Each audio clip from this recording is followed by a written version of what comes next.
Bonjour à toutes et à tous, bon réveil matinal, bienvenue ce Free Matin, ce rendez-vous matinal d'information, d'analyse et de divertissement sur ESAE TV. À suivre d'un instant à l'autre la une des journaux, le bulletin matinal d'information, la définition du jour et les prévisions astrologiques. Juste après l'instant pub qui vous vante les mérites de l'école supérieure d'administration, d'économie, de journalisme et des métiers de l'audiovisuel ESAE. Juste après ceci, on se retrouve pour parcourir ensemble les unes de ce jeudi.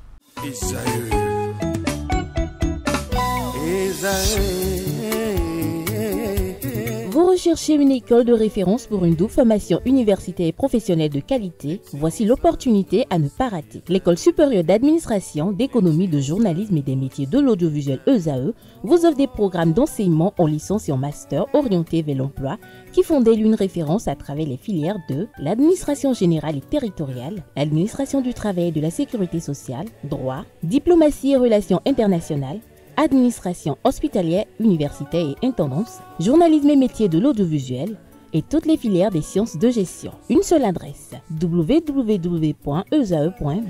Rendez-vous dès maintenant sur nos campus ESAE Bedjromende au numéro 90 93 65 21 ou au numéro 98 98 14 00. Paracourt sur le numéro 52 46 12 12. Aboumé-Calavi au numéro 52 88 44 44. Akpakpa au numéro 52 88 33 33. ESAE, l'excellence a un nom.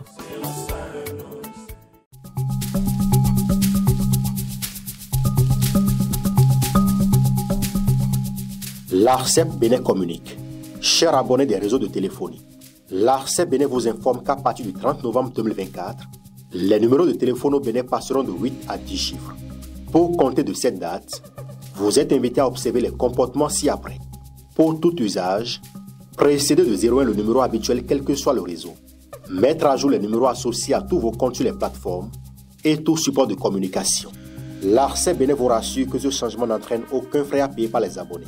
Vous pouvez mettre à jour automatiquement votre répertoire téléphonique à l'aide des applications gratuites disponibles en téléchargement sur les plateformes.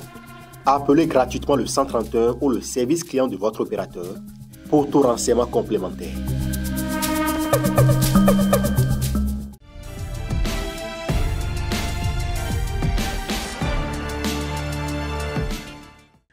Bonjour à nouveau, chers amis internautes. Nous démarrons cette une des journaux comme il est de tradition sur ESAE TV par le quotidien Maison, le quotidien béninois d'information générale et d'analyse L'Informateur qui ce matin en manchette nous affiche pour soupçons d'escroquerie et d'anarque, la plateforme SBC déconseillée. Le Canard précise que la plateforme SBC serait un nouveau système d'appât pour escroquer et dépouiller les honnêtes citoyens. Dans un communiqué rendu public, le Centre national d'investigation numérique, CNIN, invite non seulement les populations à s'en méfier, mais surtout à dénoncer les pratiques frauduleuses de cette plateforme qui fonctionne selon un système de Ponzi. L'article qui vous renseigne est à découvrir à la page 3. Droits de l'homme et prévention des tortures, le Bénin sort de la liste rouge. Hôpital chic, des députés impressionnés. Retrouvez des détails sur cette visite effectuée par les parlementaires avec à leur tête le président de l'institution parlementaire Loïc Béounou-Vlavonou.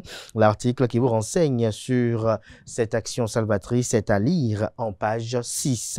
Médias, Assemblée nationale, le bureau de l'ODEM reçu par le président Loïc Béounou-Vlavonou. À l'oreille droite, le titre Journal École qui convie les fidèles lecteurs à découvrir dans les colonnes de sa parution les productions journalistiques des étudiants en formation sur les différents campus de l'ESAE, l'école supérieure d'administration, d'économie, de journalisme et des métiers de l'audiovisuel ESAE qui est présente à Cotonou, à Aboumé-Calavi et Paracourt.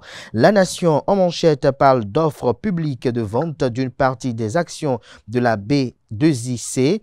Le Canard titre que plus de 100 milliards de francs CFA mobilisés pour l'État. L'article qui vous renseigne est à lire à la page 3. Collaboration entre le Conseil économique et social CES et la Haute Autorité de l'audiovisuel et de la communication AC, Conrad Gbagidi et Édouard Locaux sur la même longueur d'onde. En illustration, une photo de l'audience accordée au président du CES par le président de la HAC est mise à la une pour illustrer le titre dont l'article est à retrouver à la page 3 de la livraison. Fraternité, ce matin manchette parle de première grande décision de Donald Trump, bouleversement dans le monde, impact géopolitique. Le dossier de la rédaction du Canard est à lire dans les colonnes de sa livraison du jour. Fraternité, à la une de sa parution de ce jeudi matin, évoque un mécanisme national de prévention de la torture. Le Canard précise que le Bénin sort de la liste rouge des pays en retard. Le matinal à présent, municipalité d'Abomey-Calavi, le chef d'arrondissement de Glodjigwe suspendu. Il est sanctionné pour faute lourde et non-observance de l'obligation de réserve. Le préfet attendu pour entériner ou abroger l'arrêté du maire de la ville d'Abomey-Calavi en la personne de Angelo Arwandjinou. Retrouvez des détails sur cette affaire qui défraie la chronique au sein du conseil municipal d'Abomey-Calavi à la page 2 de la livraison. Escroquerie au Bénin, le CNIN alerte sur les agissements de la plateforme SBC. Matin libre à présent, regain de messe de commémoration. Qu'est-ce qui fait courir Joseph Djogbenou, s'interroge le Canard. On peut lire également à la une de Matin libre de ce matin, violence basée sur le genre au Bénin, ce que risquent les auteurs est à lire en page 5. Trans Bénin Interland, établir le rapport fluvial avec l'Interland, une suggestion de Kloubou Noumonvi Agbo ici, une tribune qui est à lire aux pages 6 et 7. Le Béninois libéré nous libère ce matin en manchette, profitant du soutien total de Fort et Sozimnan Yassingbe, Roch Nieri menace un député béninois de représailles. Le président Patrice Talon refuse de répondre aux provocations de son homologue togolais. De quoi parle le confrère? Retrouvez des détails à travers son article qui est publié à la page 3. Élection générale de 2026, Patrice Talon prépare une belle surprise à Abdoulaye Biotchane. L'économiste ce matin à sa une, choix seul Africa Summit 2025 à Cotonou. Le Bénin est une belle destination pour les investisseurs, dit cite Sandra Amichia de la Banque Ouest Africaine de Développement BOAD. Près de 1200 milliards de francs CFA injectés par la BOAD au Bénin. On lit également à la une de l'économiste de ce matin, vente d'une partie des actions de la B2IC, plus de 100 milliards de francs CFA mobilisés pour l'État béninois. Gaskiani Info ce matin en manchette, l'Afrique face au terrorisme, un défi d'union, fait observer le Canard. Jupiter, le devoir de l'exemplarité ce matin en manchette titre, notation Moody's, le Bénin maintient la note B1 et passe de perspective stable à positive. Le Canard écrit noir sur blanc manchette que le Bénin connaît des améliorations sur plusieurs plans. L'agence de notation Moody's a confirmé la notation B1 du Bénin pour sa dette en devises locales et étrangères en changeant tout de même sa perspective de stable à positive. On lit également à la une de Jupiter de ce matin, HAC, Haute Autorité de l'audiovisuel et de la communication, des échanges pour un partenariat fructueux avec l'ARCEP, le CNIN et l'APDP. On lit à présent la guérite, presse privée au Bénin. Attention, l'aide de l'État n'est pas de l'argent liquide à distribuer, écrit le Canard. De quoi parle-t-il? Élément de réponse dans les colonnes de sa parution du journal. Le pays émergent ce matin à sa une, rencontre entre le président de la Fédération béninoise de football et les membres du Conseil national des supporters du Bénin. Mathurin de Chacus tente d'apaiser les tensions et trace les perspectives d'un avenir plus serein pour le CNS Bénin vers la modification du chronogramme électoral du préfet Alain Sourou Orunla. Le quotidien L'Observateur ce matin en manchette parle de convergence spirituelle pour la paix et la prospérité, j'y arrive. Philippe Hossou, le jeûne musulman et le carême chrétien, une double bénédiction pour le Bénin. Dabarou en manchette parle de la hausse du prix des fruits en période de jeûne musulman. Simple coïncidence ou mauvaise foi des commerçants? C'est une interrogation que pose le Canard ce matin manchette et fait observer que depuis le samedi 1er mars 2025 et ce pour 29 ou 30 jours, les fidèles musulmans du monde entier observent le jeûne du mois de Ramadan, une prescription de la loi islamique, une période de communion spirituelle pendant laquelle ils se privent de manger et de boire pendant la journée.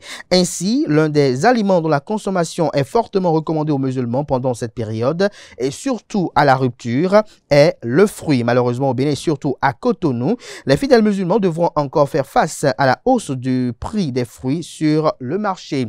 Une situation cyclique à chaque Ramadan qu'on se demande s'il s'agit toujours d'une simple coïncidence ou de la mauvaise foi des commerçants véreux. On lit également à la une de Dabarou de ce matin, possibilité pour un député de s'auto-parrainer pour la présidentielle de 2026.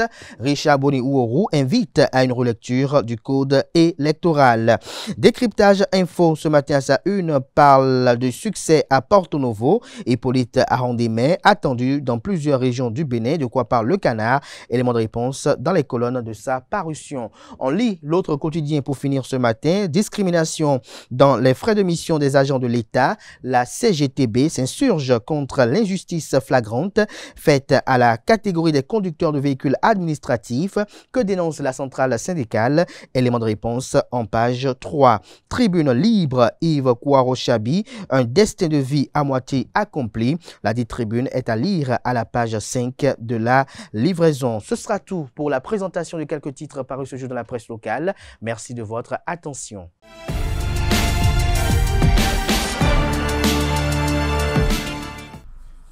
Mesdames et messieurs, bonjour et bienvenue dans le bulletin matinal d'information. Débuté par le mercredi des cendres, les chrétiens catholiques sont désormais dans le temps de carême. Pendant 40 jours, ils passeront par le jeûne, mais également le chemin de la croix. Dans cet élément, nous vous proposons de suivre Anissé Nyanvi, directeur de la cellule de communication de la conférence épiscopale du Bénin, qui expose au micro de Francis Farami et de Nasrine Fatoumbi la signification et la portée de cette célébration. Le carême est un cheminement spirituel de 40 jours pour les chrétiens catholiques et il s'étend du mercredi des cendres au samedi saint. Et donc, c'est un temps de grâce particulière pour les chrétiens du monde entier, un temps favorable pour un retour sincère à Dieu à travers la conversion du cœur, le changement de vie. Et c'est un moment privilégié pour le chrétien également de faire le check-in de sa vie pour voir les dimensions à réajuster pour une vie qui plaise à Dieu. Donc tout cela se passe à travers surtout la prière, le jeûne et la pénitence. Et le mercredi des cendres est justement ce jour-là qui marque le début du temps de carême. C'est le jour où, lors de la célébration, le prêtre impose les cendres. Et les cendres symbolisent en effet la poussière, notre fragilité humaine. Et à travers les paroles que le prêtre prononce à cette occasion, tout est dit. Il dit, souviens-toi que tu es poussière et que tu retourneras poussière. Et où il dit encore une autre parole, convertissez-vous et croyez à l'évangile.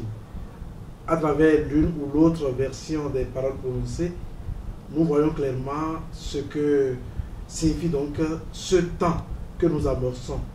C'est un temps vraiment de pénitence, un temps de repentance, un temps pour revenir à Dieu d'un cœur sincère, d'un cœur meurtri, reconnaître que l'on est pécheur, abandonner les mauvaises habitudes pour justement embrasser le bon chemin que le Seigneur nous a tracé. L'imposition des cendres, c'est pour tous ceux qui veulent tous les chrétiens qui veulent justement poser cet acte de foi pour commencer justement cette marche de 40 jours vers Pâques. Donc, il n'y a rien de particulier. Tout le monde peut venir vraiment prendre les cendres. Je précise que ce n'est pas un sacrement. Les cendres ne constituent pas un sacrement. Et ce n'est pas non plus de l'ordre des sacramentaux. C'est-à-dire, ce n'est pas comme l'eau bénite ou bien le sel béni, etc. Mais la cendre, c'est justement un signe important qui nous rappelle ce que nous sommes et ce que nous allons devenir. Et pour cause, nous devons vivre une vie qui plaise à Dieu. Donc, les cendres, c'est surtout cela. Ça nous rappelle que nous sommes néants, nous sommes poussière, nous retournerons poussière. Et pour cela, vivre vraiment l'humilité.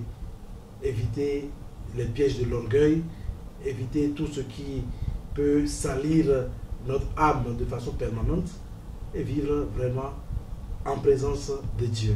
La question des assises nationales et de l'audit du fichier électoral continue de susciter maintes réactions au sein de l'opinion publique et de la classe politique. Francis Fahmy et Nasrin Fatoumbi ont recueilli l'avis de Moudassirou Bachabi, secrétaire général de la conférence de la Confédération générale des travailleurs du Bénin et représentant des syndicats membres du comité de pilotage de l'audit du fichier électoral. Ce dernier expose les enjeux de la procédure. C'est vrai que je représente les organisations syndicales au sein de ce comité, mais il est évident que les organisations syndicales n'ont pas une attente particulière. L'attente de tout le monde est une attente citoyenne. Et donc nous attendons que ce comité puisse apporter, disons, la quiétude à travers l'expertise qui va être déployée pour que nous ayons un fichier électoral débarrassé des déchets dont il regorge ou dont il est soupçonné.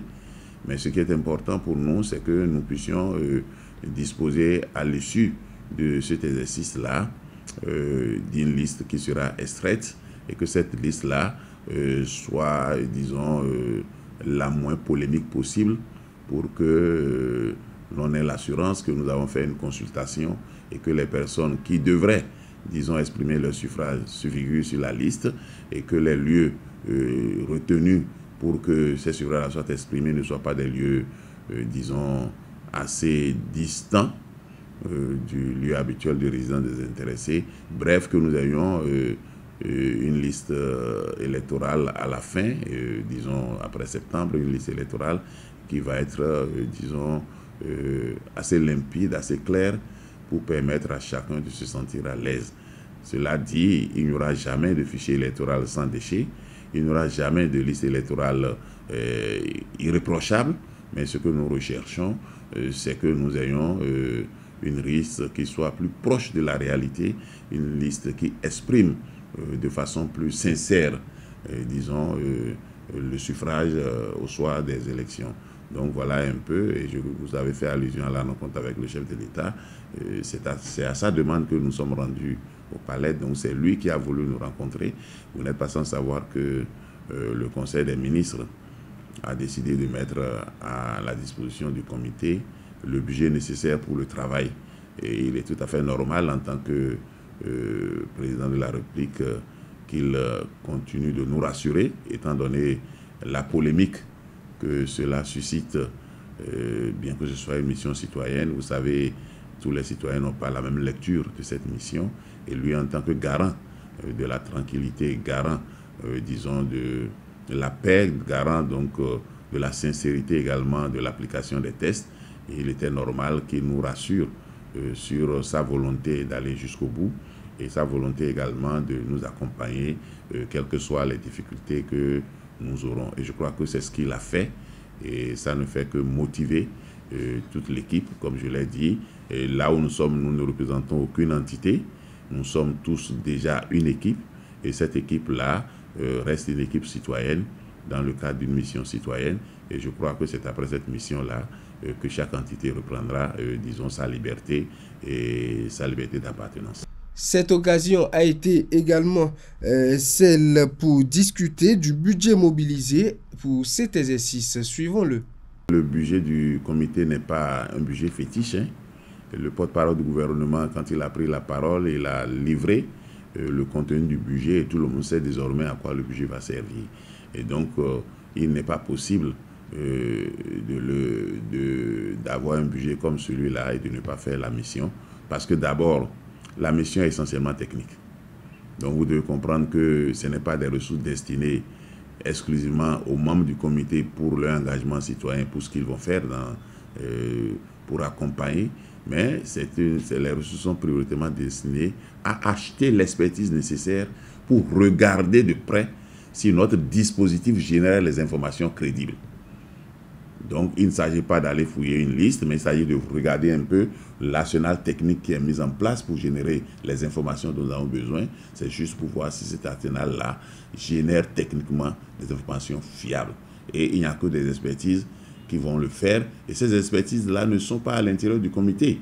Ces expertises-là vont être sollicitées par le biais d'un appel à candidature. Appel à candidature pour les expertises que nous attendons, ça peut être, disons, et ce que nous voulons de façon concrète, il faut que ce soit des experts internationaux pour ne pas, disons, discréditer la démarche, surtout pour ne pas prêter flanc, disons, à des interprétations qui ne sont pas des interprétations de joie pour ce qui concerne le peuple. Donc pour nous, ces ressources vont exclusivement servir à ce qui va se faire et je crois que l'ensemble du gouvernement l'a compris ainsi et c'est pour cela que cette décision a été prise.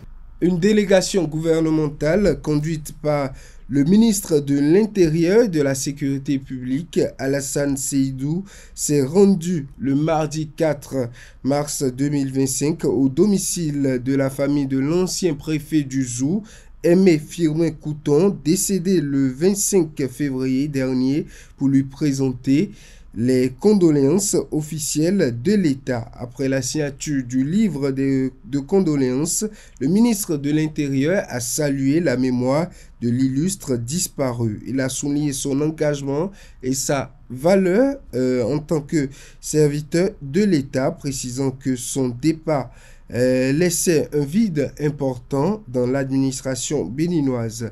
Il a également évoqué leur dernière discussion, exprimant sa tristesse face à cette perte soudaine.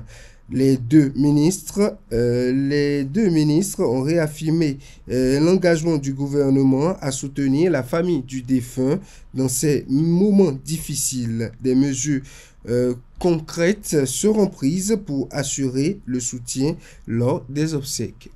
Le samedi 1er mars 2025, Maître Tieno Olori Togbe a procédé à la rentrée solennelle du club OADA Bénin à travers la conférence inaugurale. La dite conférence a permis aux participants de comprendre les liens entre l'économie et les finances. Le point dans ce reportage signé de nos reporters.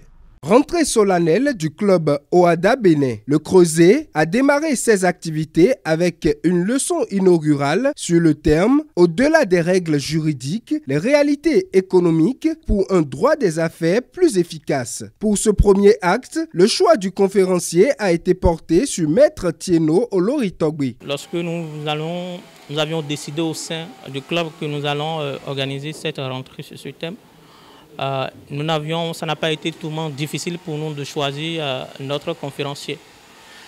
On s'est dit qu'il faudrait chercher quelqu'un qui est expert des deux domaines, tant économique que financier. Le choix était facile. Nous avions vu certaines activités de Maître Olori Togbe, ce qui nous a sidéré.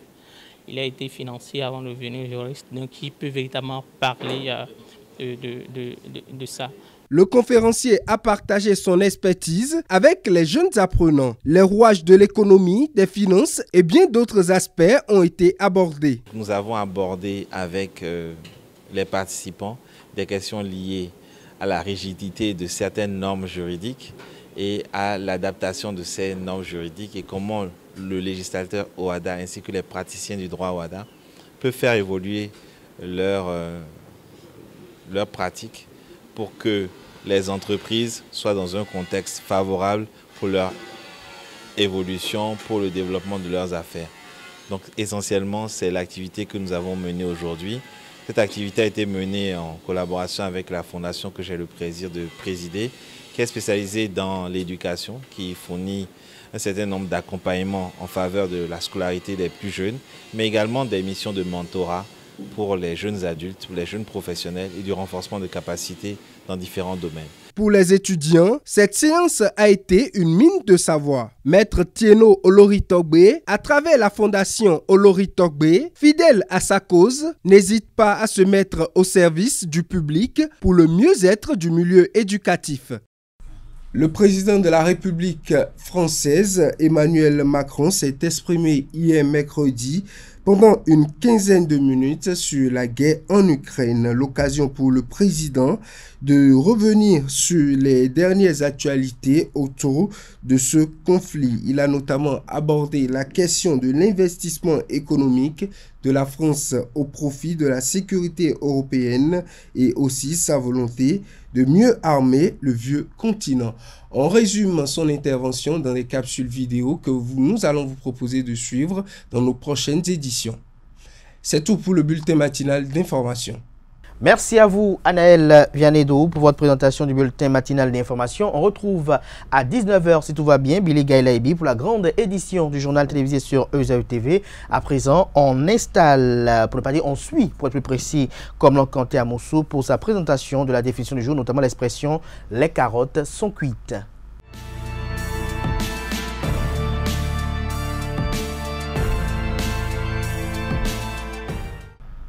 Bonjour amis internautes, vous vous retrouvez dans une situation dans laquelle il n'y a plus rien à faire. Tout est fini, il n'y a plus d'espoir. On ne vous le souhaite pas, mais laissez-moi vous dire que vos carottes sont cuites. Et voilà, c'est l'expression que nous allons aborder ce matin. On retrouve derrière cette expression, bien sûr, un sentiment de résignation. Alors, quand on parle de son origine au XVIIIe siècle, on disait d'une personne mourante qu'elle avait ses carottes cuites. L'expression a peu à peu évolué pour prendre la forme et le sens que l'on lui connaît aujourd'hui. Les carottes sont cuites quand une situation est désespérée. Cette expression courante s'emploie dans un registre plutôt familier, voire plaisant. Elle apporte une touche de légèreté à un état de choses irréversible contre lequel on ne peut pas lutter. Alors, amis internautes, pour la petite histoire, ou plutôt la grande, si vous voulez, sachez que cette expression a servi de message codé pour annoncer le débarquement de Normandie sur les ondes de radio Londres pendant la Seconde Guerre mondiale. Une autre expression d'origine gastronomique qui a un sens très proche, c'est la fin des haricots. Alors, l'Ukraine ne bénéficiera pas, ou du moins ne bénéficiera plus d'aide militaire de la part des États-Unis. Les carottes sont cuites. Voilà un premier exemple et nous allons continuer par placer cette expression dans deux autres phrases pour vous permettre de mieux la comprendre. Exemple numéro 2, la France perd 3-0 alors qu'il ne reste que 2 minutes à jouer. Les carottes sont cuites. Troisième et dernier exemple, les carottes sont cuites. Avec tous ces embouteillages, nous allons rater notre avion. Et voilà, c'est tout pour l'expression de ce matin. Merci à vous, Komlon Kanté Amoussou, pour cette belle présentation qui nous apporte un plus ce matin. Chers amis internautes, à présent, on va convier en plateau Nansirina Nike Fatoumi pour sa présentation des prévisions astrologiques.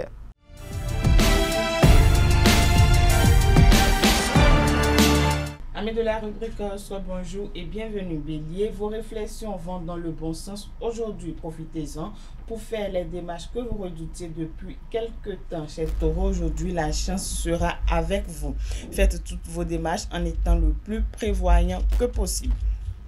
Gémeaux, c'est le jour idéal pour prendre de nouveaux contacts. Ne vous fermez pas aux opportunités concernant l'étranger. Cela pourrait constituer un atout crucial pour les jours à venir. Natif du signe Cancer, prenez conscience des enjeux réels de vos divers projets. Cela vous aidera à les concrétiser plus facilement. Il y a les défis à relever concernant le domaine financier. Si vous êtes du signe Lion, journée plutôt banale en vue. Ne cherchez pas à repousser les problèmes qui se présenteront à vous. C'est reculer pour mieux sauter. Chers amis Vierges, ce n'est pas la journée idéale. Si votre impatience est mauvaise conseillère, réfléchissez bien avant de prendre une décision. Balance à présent, les gros soucis professionnels, les changements imprévus vous seront épargnés au cours de la journée. Amis Scorpions, les impacts célestes vont se faire sentir, surtout dans le domaine professionnel. Ceux-ci, ils vont à la fois décupler votre ambition et provoquer des obstacles sur le chemin du succès. Sagittaire, c'est le moment de faire des démarches commerciales. Votre talent pour convaincre sera votre plus grand atout. Sachez vous en servir opportunément. Amis Capricorne, donnez-vous les moyens de vous... Amis Capricorne, donnez-vous les moyens de vos ambitions. N'attendez pas de vous trouver au pied du mur. Avant-dernier signe du zodiaque chez Verseau, vos projets commenceront à prendre forme au cours de la journée. Ne vous hâtez pas au risque de tout perdre. À Poisson, pour finir, vous obtiendrez aujourd'hui de bons résultats à condition d'agir avec diplomatie et souplesse. Voilà, amis internautes, c'est tout pour le message des astres. Et voilà qui vient mettre un terme à Free Matin de ce matin. Merci pour l'attention, merci pour la fidélité constante à ce programme télé sur EZAE TV. Portez-vous bien. On se retrouve demain vendredi avec le même plaisir. D'ici là, belle suite de programme sur EZAE TV.